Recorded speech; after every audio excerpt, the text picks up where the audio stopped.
I hurt him, qui veut dire je l'ai blessé. C'est le verbe blesser.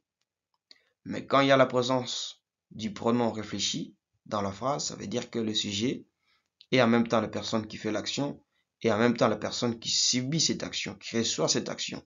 Le verbe devient alors un verbe pronominal. Ça devient le verbe se blesser. I hurt myself.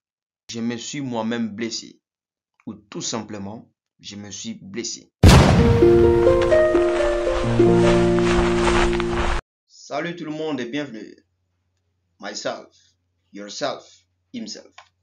Les pronoms réfléchis. Ça vous dit quelque chose? Pas de panique. Dans cette vidéo, je vais vous expliquer ces petits mots en détail avec des exemples et astuces faciles à retenir. Dites adieu aux erreurs et gagnez en confiance en anglais. Nous allons parler de pronoms réfléchis. Qu'est-ce qu'un pronom réfléchi? On va donner la liste des pronoms réfléchis et aussi l'utilisation, comment les utiliser. Et à la fin, il y aura un petit exercice dont vous allez me mettre des réponses en commentaire. Nous allons parler des pronoms réfléchis. En anglais, reflexive pronouns. What is a reflexive pronoun? What is it? Reflexive pronouns are pronouns that refer back to the subject of a sentence. They show that the subject is also the receiver of the action. Les pronoms réfléchis sont des pronoms qui se réfèrent en retour au sujet d'une phrase. Ils montrent que le sujet est aussi le receveur de l'action. Ça montre que le sujet est affecté par des actions que lui-même a fait. C'est ça un pronom réfléchi. Nous avons l'exemple I hurt myself. Je me suis blessé. Myself montre que le sujet subit ou est affecté par l'action qu'il lui-même a fait ou qu'il lui-même a posé. Voilà, en P, c'est que un pronom réfléchi. Ici, nous avons première personne, ici également, première personne. I hurt myself. Je me suis blessé. Nous allons alors voir la liste des pronoms réfléchis. Voilà, nous avons la liste. Ici, nous avons les singuliers et ici, nous avons le pluriel. Comme vous pouvez bien le remarquer, pour le singulier, il y a self partout et pour le pluriel, il y a selves partout.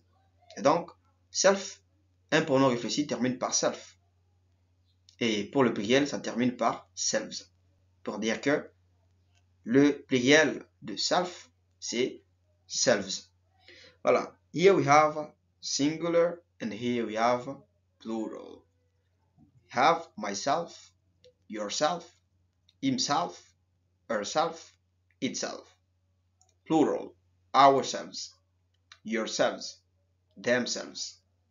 Myself, yourself, himself, herself, itself. Ourselves, yourselves, themselves. Voilà le pronom réfléchi. Et je vais dire moi-même, toi-même, lui-même, elle-même, nous-mêmes, vous-même, eux-mêmes. Et puis itself, ça veut dire lui-même ou elle-même pour les animaux, les choses, les objets.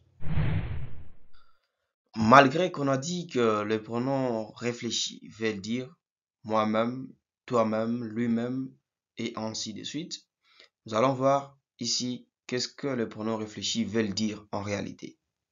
Nous avons les exemples suivants. I hurt him, qui veut dire je l'ai blessé. C'est le verbe blesser. Mais quand il y a la présence du pronom réfléchi dans la phrase, ça veut dire que le sujet est en même temps la personne qui fait l'action et en même temps la personne qui subit cette action, qui reçoit cette action. Le verbe devient alors un verbe pronominal. Ça devient le verbe se blesser. I hurt myself. Je me suis moi-même blessé. Ou tout simplement, je me suis blessé. He cut me. Nous avons le verbe couper. Il m'a coupé. Mais quand il y a la présence d'un pronom réfléchi, ça veut alors dire il s'est lui-même coupé ou tout simplement il s'est coupé. Et donc le verbe devient le verbe pronominal s'est coupé. Telle est la vraie signification des pronoms réfléchis. Nous allons alors voir l'utilisation. Comment utiliser les pronoms réfléchis. When to use reflexive pronouns. Quand utiliser les pronoms réfléchis. We use reflexive pronouns when the subject and the object are the same. On utilise les pronoms réfléchis quand le sujet et le complément sont le même. Et donc, lorsque c'est la même personne qui est sujet et la même personne qui est complément, là, on va utiliser les pronoms réfléchis. Exemple, I hurt myself. I hurt myself. Je me suis blessé. Nous avons myself qui est là. Se réfère en retour au sujet I. Je me suis blessé. C'est moi qui ai fait l'action et je suis affecté par l'action que j'ai faite. Alors, je vais utiliser les pronoms réfléchis pour se référer à moi-même qui ai subi cette action. Voilà. Deuxième exemple, he cut himself. He cut himself. He, troisième personne, himself, troisième personne. Et donc là, c'est correct. We have now incorrect way. I hurt herself. Nous avons ici que nous avons herself, c'est la troisième personne, alors que I, c'est la première personne. Et donc, c'est incorrect. Ce n'est pas la même personne qui a subi l'action. Deuxième exemple, ici, il y a he cut ourselves. Nous avons he, c'est la troisième personne, ourselves, c'est la première personne du pluriel. Et donc, c'est incorrect. On doit faire correspondre plutôt le sujet et le complément, car lorsqu'on utilise les pronoms réfléchis, le sujet et les compléments, c'est la même personne ou les mêmes personnes pour le pluriel. Deuxièmement, nous avons after some prepositions, to or for. Après certaines propositions comme to et for. He was talking to himself. Il parlait à lui-même. Il parlait à lui-même. C'est lui-même qui fait l'action et c'est lui-même qui subit cette action. Donc il reçoit cette action. They kept the money for themselves. Ils ont gardé l'argent pour eux-mêmes. They kept the money for themselves. Ici, nous avons le pronom, la préposition to qui est là et la préposition for. Voilà un peu.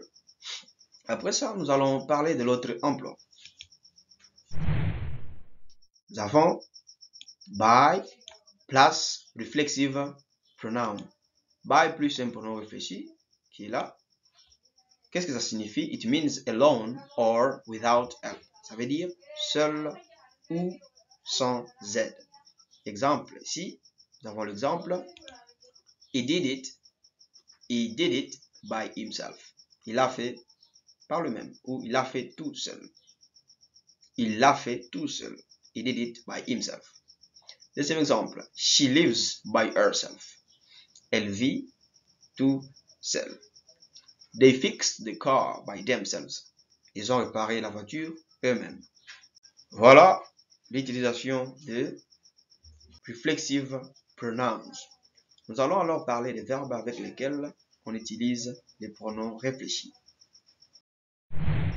Voilà. Verbs that commonly use reflexive pronouns. Les verbes qui utilisent communément les pronoms réfléchis. Ça ne veut pas dire que ce sont les seuls verbes avec lesquels on utilise les pronoms réfléchis, mais ce sont les verbes qui utilisent communément les pronoms réfléchis. Nous avons to enjoy. To enjoy oneself, ça veut dire s'amuser. Exemple, they enjoyed themselves. Ils se sont amusés. Ou on peut dire qu'ils se sont amusés ou se sont amusés eux-mêmes. Nous avons hurt oneself. To hurt oneself, ça veut dire se blesser. He hurt himself. Il s'est blessé. Cut oneself. She cut herself while cooking. Elle s'est blessée quand elle préparait. Help oneself. Se servir. Please help yourself. S'il vous plaît, servez-vous. Introduce oneself. Se présenter. Let me introduce myself. Laissez-moi me présenter. Wash oneself. To wash oneself veut dire se laver. I wash myself. Je me suis lavé. Look at oneself. Se regarder.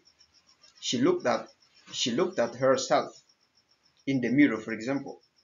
Elle s'est regardée dans le miroir. These are verbs which are used with the reflexive pronouns. Ce sont les verbes qui sont utilisés avec les pronoms réfléchis. On peut encore les appeler des reflexive verbs. Alors, nous avons vu les pronoms réfléchis. Qu'est-ce que les pronoms réfléchis? La liste des pronoms réfléchis également. Et puis nous avons vu l'emploi ou l'utilisation. Nous allons passer alors à l'exercice. Nous avons l'exercice exercise. Alors, cet exercice consiste à remplir les vides par les pronoms relatifs qui conviennent. Nous avons ici, he looked at.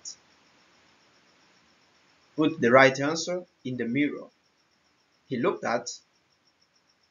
Put the right answer, mettez la réponse qui convient, in the mirror. Deuxième, we cannot do it. Put the right answer. She bought, put the right answer here, a new dress.